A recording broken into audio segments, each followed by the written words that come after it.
Hello ছোট্ট বন্ধুরা, আজকে আবার আমি এসে গিয়েছি তোমাদের প্রিয় চ্যানেল লিটল স্টার পাঠশালায়। আজকে আমরা পড়ব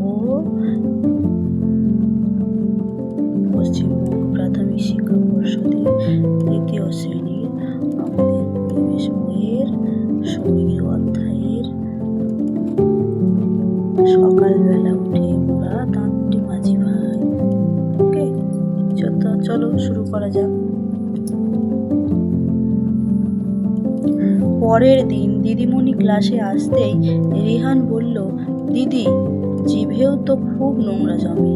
দিদিমণি বললেন, হ্যাঁ, সে তো জমেই, মুখ ধোও তো।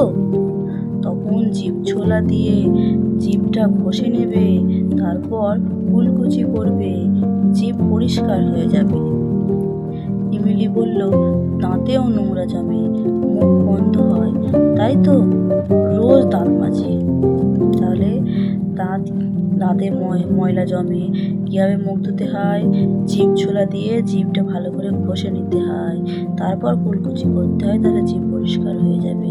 এখনকার অনেক ব্রাশেও দেখবে তার যেদিকে ব্রাশ আমরা দাঁত মাজি সেই দিকে না, তার উল্টো দিকে জিভ ছোলা মতো কিছু একটা আছে, সেইটা দিয়েও জিভ ঘষলেও জিভ পরিষ্কার হয়।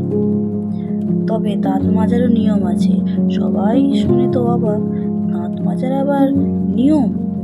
নিচের দাঁতে, দিদিমণি বলছেন, নিচের দাঁতে তলা থেকে উপরে ব্রাশ টানবে।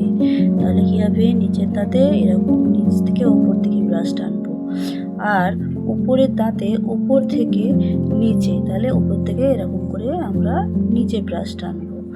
দেখো, দিলীপ বলল, দিদি, চোখে আর নাকেও নোংরা জমে, নাক চোখও পরিষ্কার করতে হয়।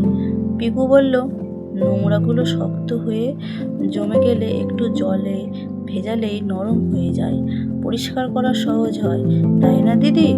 তখন তার দিদিমণি বললেন, এই তো বেশ, জানো, সবাই রোজ সকালে দাঁত, জিভ, নাক, চোখ, মুখ সব পরিষ্কার করবে।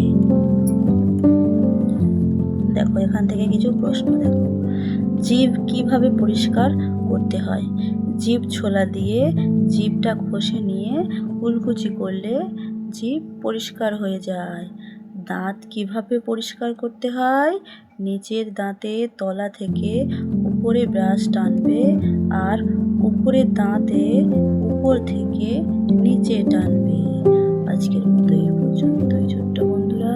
যদি তোমাদের ভালো লাগে তাহলে তোমরা আমার সাথে থেকো। ধন্যবাদ।